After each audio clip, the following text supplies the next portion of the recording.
രാജ്കുമാർ ഒരിക്കൽ കൂടി നമ്മളോട് ഉച്ചരിക്കട്ടെ. രാജ്കുമാർ, ഈ മിഥുന്റെ മരണവുമായി ബന്ധപ്പെട്ട് വലിയ കോലാഹലങ്ങൾ ഉണ്ടാക്കാനും വിവാദങ്ങൾ ഉണ്ടാക്കാനും ഒക്കെ വന്നവർ മാധ്യമങ്ങളും ക്യാമറകളും ഒഴിഞ്ഞപ്പോൾ പൊടിയും തട്ടിപ്പോയി.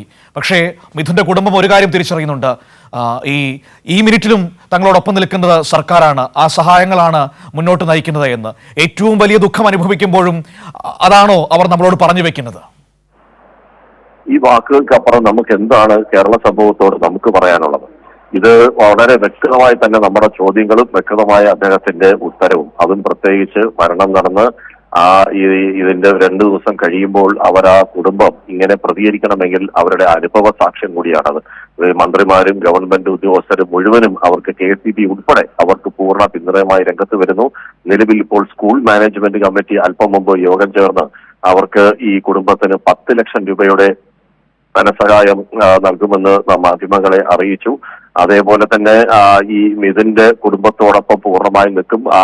മിഥുന്റെ മരണത്തിൽ അപ്രതീക്ഷിതമായി നടന്നു ഈ 100 വർഷത്തിലേറെ പഴക്കമുള്ള ഈ സ്കൂളിന്റെ ചരിത്രത്തിൽ ഇത് ആദ്യ സംഭവമാണ്. ആ ഞെട്ടലിൽ നിന്ന് ഞങ്ങൾ ഇതുവരെ മുക്തരായിട്ടില്ല, തലകുനിച്ചു നിൽക്കുകയാണ് എന്നാണ് അവർ പറഞ്ഞത്. ആ കുറ്റബോധം ഞങ്ങളുടെ മനസ്സിലുണ്ട്, അവന്റെ ജീവൻ രക്ഷിക്കാൻ കഴിയാതെ പോയതിൽ. ഇതായിരുന്നു സ്കൂൾ മാനേജറുടെ ഉൾപ്പെടെയുള്ളവരുടെ നിലപാടും അവരുടെ അഭിപ്രായവും. ഒപ്പം തന്നെ പോലീസ് ഇപ്പോൾ കേസെടുത്തിട്ടുണ്ട്. പോലീസ് ഉദ്യോഗസ്ഥർ SHO അനീഷിന്റെ നേതൃത്വത്തിലുള്ള സംഘം സ്കൂളിലെത്തി ഈ സ്കൂൾ മാനേജറുടെ ഉൾപ്പെടെയുള്ളവരുടെ മൊഴി രേഖപ്പെടുത്തുന്നു. ഈ സ്കൂൾ മാനേജ്മെന്റ് കമ്മിറ്റിക്കെതിരെ മാനേജർക്കെതിരെയും ഈ ബോധപൂർവമല്ലാത്ത നരഹത്യാ കുറ്റം ചുമത്തി കേസെടുക്കുമെന്നാണ് അറിയിച്ചിട്ടുള്ളത്. അതിന്റെ നടപടികൾ ഇപ്പോൾ പുരോഗമിക്കുന്നു. ഇതിൽ സ്കൂൾ മാനേജ്മെന്റ് മാത്രമല്ല KCB ഉദ്യോഗസ്ഥർ വ്യക്തമാണ് അവിടെ നടന്ന കാര്യങ്ങൾ നമ്മളെ എല്ലാവരെയും സങ്കടപ്പെടുത്തുന്നതാണ്. പക്ഷേ ഏതായാലും ആ സങ്കടങ്ങളിലും സർക്കാർ അവരോടൊപ്പമുണ്ട് എന്ന ആത്മവിശ്വാസവും ആശ്വാസവുമാണ് അവർ നമ്മളോട് പ്രകടിപ്പിച്ചത്. വിവരങ്ങളാണ് രാജ്കുമാർ നൽകിയത്.